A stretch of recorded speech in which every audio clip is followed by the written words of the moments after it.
안녕하세요. 초등학생 딸아이 하나를 키우고 있는 40대 여성입니다.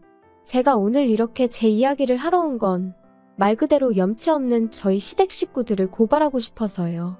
법적으로 다툴 수만 있다면 정말 그러고 싶을 정도로 생각만 해도 분한데 정말이지 남보다도 못한 가족이 있다는 거 어디 드라마에서나 봤지 제가 직접 겪게 될 줄은 상상도 못했다니까요.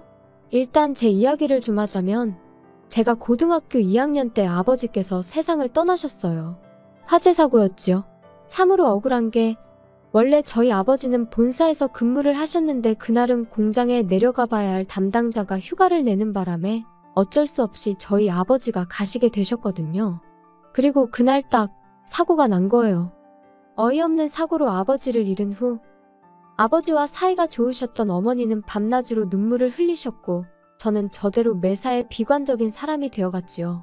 게다가 이후로 어머니도 저도 전혀 알지 못했던 빚들이 여기저기서 하나둘씩 튀어나오는데 정말 환장하겠더라고요. 뿐만 아니라 저희 모녀를 더 미치게 했던 건 아버지의 형제들 그러니까 친척들이었어요. 사람이 죽었는데 기껏 저희 집에 찾아와서는 형이 재산을 얼마나 남겼냐, 보상금은 얼마나 받았냐, 자기들이 정말 힘들어서 그러니 좀 나눴으면 안 되겠냐. 형이 살아있었다면 무조건 나눠줬을 거다. 말 같지도 않은 소리를 어찌나 뻔뻔하게 내뱉어대던지 그때 정말 처절하게 배웠어요. 피가 물보다는 진하다고 해도 돈보다는 못하다는 걸 말이죠. 그리고 그런 일련의 시간은 저에게서 미래에 대한 꿈도 희망도 다 빼앗아갔어요. 대학이니 뭐니 그런 게 뭐가 중요한가. 주변의 모든 일이 무의미하게 느껴졌고 그 어떤 열정도 생기지가 않더라고요. 그래서 대학을 포기했어요. 나중에서야 그 선택을 후회하기도 했지만 그땐 제 나름대로 최선의 선택이었죠. 그리고 이후로도 한동안 방황을 하던 제가 정신을 차리게 된 계기가 있었으니 그건 바로 제 은인이나 마찬가지인 사장 언니를 만나면서였습니다.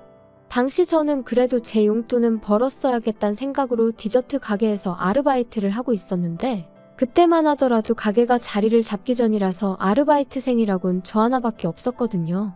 그리고 사장 언니는 사장과 아르바이트생이라는 관계에도 불구하고 저를 정말 친동생처럼 아껴주었어요. 뿐만 아니라 제가 디저트에 흥미를 보이니 틈틈이 어떻게 만드는 건지 가르쳐주기까지 했지요. 너무 기뻤어요. 사실 집에서 흉내라도 내보고 싶은 적이 한두 번이 아니었는데 도구 하나 제대로 갖춰진 게 없었기에 엄두도 못 내고 있었거든요. 그리고 그렇게 계속 배우다 보니 누구한테 말하진 못했지만 언젠가 나도 이런 가게를 하고 싶다는 꿈을 갖게 되었지요. 하지만 그 행복이 오래가지는 않았습니다. 당시 어머니 허리 디스크가 악화되면서 일을 좀 쉬셔야 하는 상황이 되었으니까요. 그래서 저는 어쩔 수 없이 디저트 가게 일을 그만두고 말 그대로 돈을 벌기 위한 직장을 구해야만 했어요. 그나마 다행이었던 건 사장 언니의 도움으로 비교적 쉽고 빠르게 한 사무실에 취업을 할 수 있었다는 거예요. 사장 언니가 하는 말이 제가 그동안 자기한테 정말 도움이 많이 되었다면서 이렇게밖에 못 도와줘서 미안하다는데 그냥 지금도 그때를 생각하면 고마운 마음에 눈물부터 나요. 아무튼 이후로 21살부터 28살 때까지 평범한 직장인으로 살았습니다. 취미생활로 과자를 구우며 특별할 것 없는 하루하루를 보냈고 지금의 남편도 만나게 되었죠. 저와 마찬가지로 회사를 다니던 평범한 직장인이었던 남편은 좋은 게 좋은 거라는 둥글둥글한 성격의 배려가 몸에 배어있는 자상한 사람이었어요. 그리고 그런 남편의 성격이 너무 부러웠던 저는 남편이 도대체 어머님 아버님 두 분 중 누굴 닮은 걸까? 두 분은 얼마나 좋은 분들일까? 늘 궁금했는데 결혼 준비를 시작하고 나서야 비로소 알게 되었습니다. 누굴 닮아서 그런 것도 아니었고 두 분도 그렇게 좋은 분들이 아니셨다는 걸 말이죠. 남편은 3남매 중 둘째로 소위 위아래로 치이는 입장이었어요. 맞이인 아주버님에게는 시부모님의 기대가 대단하셨고 막내인 신우에게는 하나뿐인 공주님이라며 불면 날아갈까 주면 부서질까 아주 애지중지하셨지만 저희 남편한테만큼은 한마디로 본체만 채 있으나마나. 그리고 그런 시부모님의 마음이 확실히 드러났던 때가 바로 상견례 자리에서였습니다.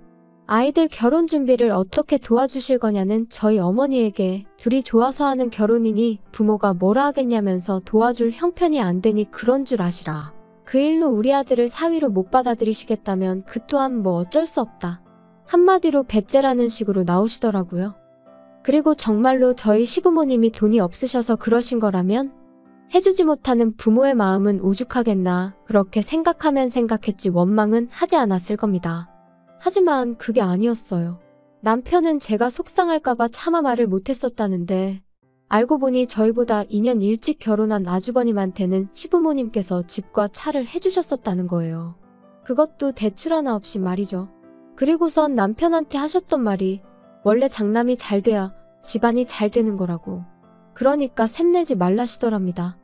솔직히 그 이야기를 듣곤 기분 안 상할 사람이 몇이나 될까요?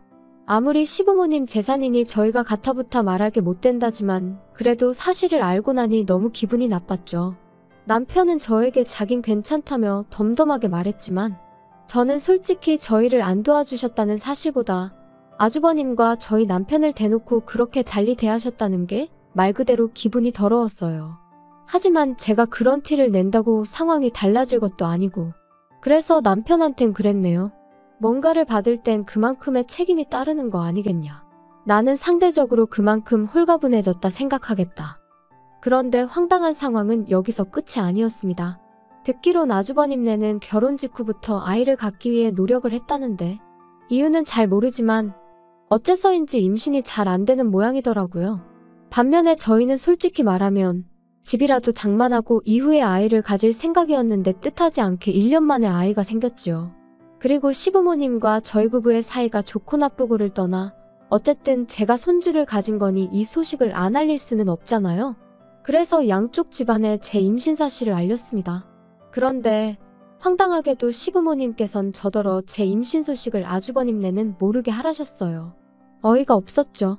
이러나 저러나 애는 때가 되면 나와야 되는데 그럼 그때 가서 뭐 다리 밑에서 주워왔다고 하라는 건지.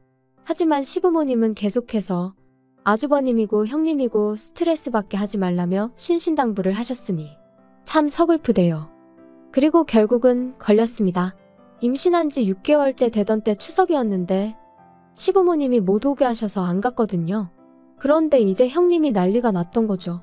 어떻게 자기도 왔는데 제가 안 올 수가 있냐면서. 아주버님도 저희 부부더러 싸가지가 있네 없네. 그리고는 급기야 둘이서 저희한테 한마디 해야겠다며 연락도 없이 찾아와서는 불러온 제 배를 보고 충격이 컸던 모양입니다. 자기들을 기만했다면서 저희 때문에 족보가 다 꼬이게 생겼다고 억지를 써대더라니까요. 그러더니 급기야 형님은 갑자기 어지럽다면서 쓰러질 것 같다. 119를 불러달라. 정말이지 생쇼도 그런 생쇼가 따로 없었어요. 그런데 상황은 거기서 끝이 아니었습니다. 황당하게도 그 일이 있고 2주 만에 시부모님이 저희를 부르시더니 당신들이 살고 있는 아파트부터 가지고 있는 땅까지 전부 다 아주버님 명의로 넘기겠다 하셨거든요. 원래도 시부모님 재산에 관심도 없었고 그 재산이 언젠가 저희 몫이 될 거란 기대도 없었지만 그래도 너무 갑작스럽고 당황스러워서 갑자기 그런 결정을 내리신 이유가 뭐냐고 여쭤봤어요. 그랬더니 어머님이 하시는 말씀이 아주버님네서 그렇게 해달라고 했다는 거예요. 평소에도 저희 부부가 싸가지가 없어서 자기들한테 잘하는 게 없었는데 이제 애까지 가졌으니 얼마나 기세등등하겠냐면서 자기들한테도 어떤 식으로든 힘을 실어달라고 했다나요? 듣는 내내 어처구니가 없었습니다. 솔직히 쪽팔려서 어디 가서 말도 못했는데 한번 말해볼까요? 저희 결혼하는데 시부모님은 한 푼도 안 보태주신 건 물론이고 남편 대학 다닐 때 딱 2번 학비 내주셨다는데 그걸 핑계로 축의금을 다 가져가셨어요. 게다가 아주버님네 부부는 매일같이 돈 자랑을 해대는데 정작 저희 결혼할 때 축의금으론 달랑 10만 원 했더라고요. 물론 그마저도 구경도 못했지만 아무튼 이미 그런 역사가 있었으니 아무리 저희 남편이 사람이 좋다고 해도 뭘 얼마나 잘하고 싶었겠어요? 까놓고 말해서 그냥 명절이고 시부모님 생신이고 봐야 하는 날에만 보는 거고 그때는 그냥 인사나 하고 마는 거지. 저희가 뭐가 좋다고 거기 붙어서 허허실실 싸바싸바를 했겠냔 말이죠. 그런데 아주버님이나 형님은 자기들이 보기엔 저희 부부가 가진 것도 없는데 자기들한테 아쉬운 소리를 안 하니 그게 그렇게 꼴보기가 싫었던 모양입니다. 10년도 더 된 이야기인데 또 생각하니 속에서 우라가 치미네요. 저는 시부모님한테 그래도 재산을 다 넘기시는 건 신중하셔야 된다고 한번 넘어가고 나면 되찾아오시기도 힘들다고 말씀드렸어요. 그리고 여기엔 정말 사심은 없었고 두 분이 너무 아주버님과 형님한테 끌려다니시는 거 아닌가 싶어서 제가 시부모님한테 좋은 감정이 있던 것은 아니었지만 어쨌든 걱정스런 마음에 드린 말씀이었죠. 하지만 시부모님은 오히려 제가 하는 말에 노여워하셨습니다. 너네 참 이상하다. 왜 부모 자식 사이를 이간질을 하냐? 제가 무슨 이간질을 했다고 정말 걱정이 돼서 드리는 말씀이에요. 아이고 걱정 같은 소리 한다.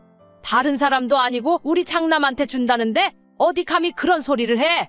그리고 너네 혹시 우리 재산에 흑심이라도 있으면 꿈깨라. 이거 너네가 아무리 술을 써도 너네 거 안 돼. 장남해줘야지. 장남이 잘 돼야 집안이 잘 풀리는 거라니까. 그리고 생각해봐라. 너네는 걔들한테 미안하지도 않냐? 걔네 그렇게 노력하는 거 다 알면서 놀리는 것도 아니고 불쑥 애를 가지면 어떡해? 사람이 말이야 때를 기다릴 줄도 알아야지. 그리고 그때 옆에 있던 그 순하디순한 제 남편이 더는 못 참고 목소리를 높이더라고요. 알아서들 하세요. 그러다 후회할 일 생겨도 저희는 몰라요. 저희한테 도와달라 어떻게 해달라 그런 말씀 절대로 하지 마시라고요. 그런데 저희 시부모님이 그런 저희 남편을 보시고는 차라리 화를 내셨다면 모르겠는데 그것도 아니고 비웃으셨어요. 얘네들 좀 봐. 아주 웃겨 죽겠네. 니들이 뭐가 있다고 우리가 거기다 손을 벌리겠냐? 니들이 뭐 가진 게 뭐가 있어서 우리가 거기다 손을 벌려. 걱정 마라. 절대로 손 안 벌리니까. 시부모님의 그런 반응에 남편과 저 두 사람 모두 크게 상처를 받을 수밖에 없었습니다. 그리고 그때부터 남편도 저도 말 그대로 이를 갈았어요. 비록 시댁과 인연을 끊고 살 수는 없겠지만 적어도 저쪽에 아쉬운 소리하는 일은 없게 하자. 죽어도 두 번 다시 무시당하는 일은 없을 거다. 말 그대로 작정을 하고 살았지요. 그리고 지난 10년 동안 많은 변화가 생겼습니다. 일단 결혼한 지 6년 만에 저희 두 사람 명의로 된 아파트를 장만했어요.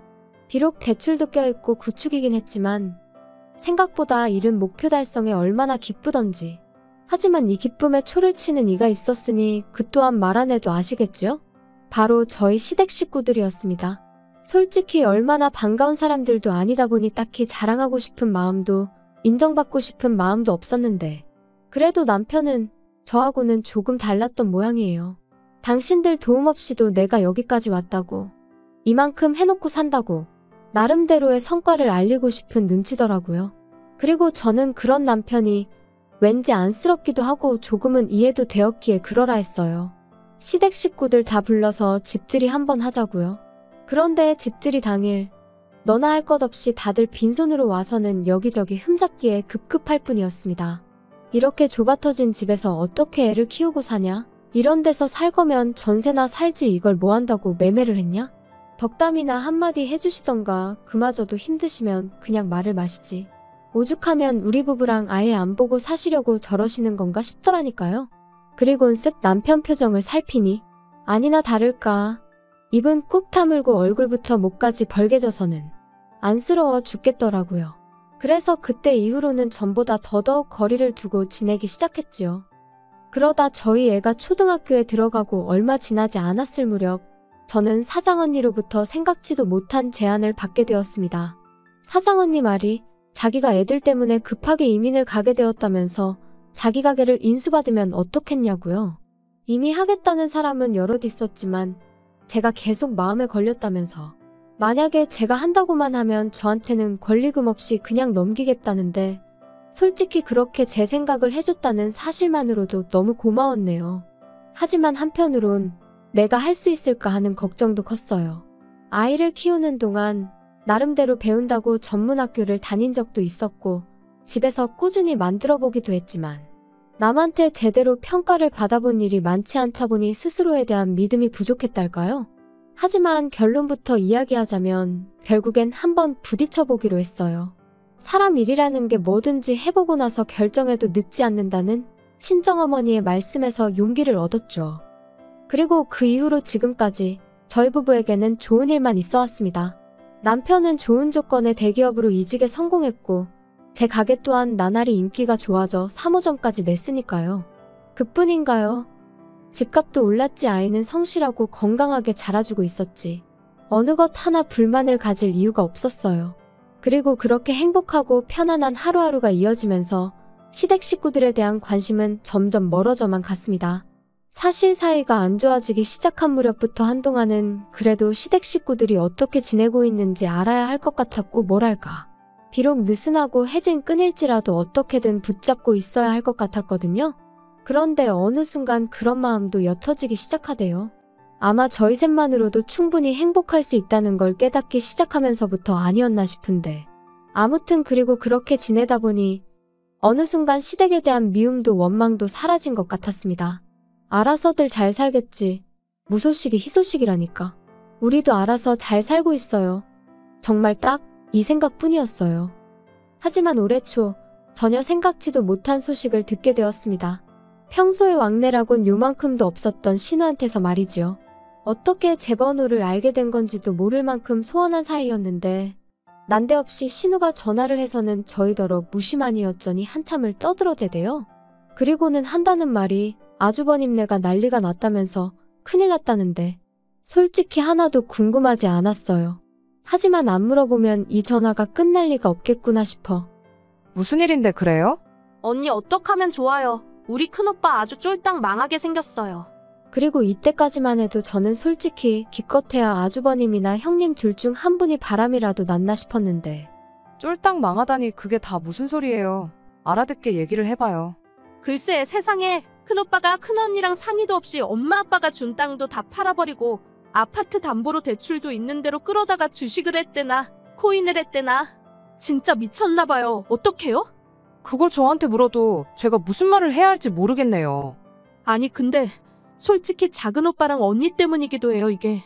큰오빠가 하는 말이 두 사람 사는 게 하루가 다르게 나아지는 것 같다면서 엄청 조바심을 냈거든요. 혹시 우리한테 말 안 하고 뭐 재테크 했어요? 아니 그렇잖아. 어떻게 이 집만 자꾸 살림이 펴? 아무튼 그래서 큰오빠가 조바심이 나서 그런 거에 손을 댔나 봐요.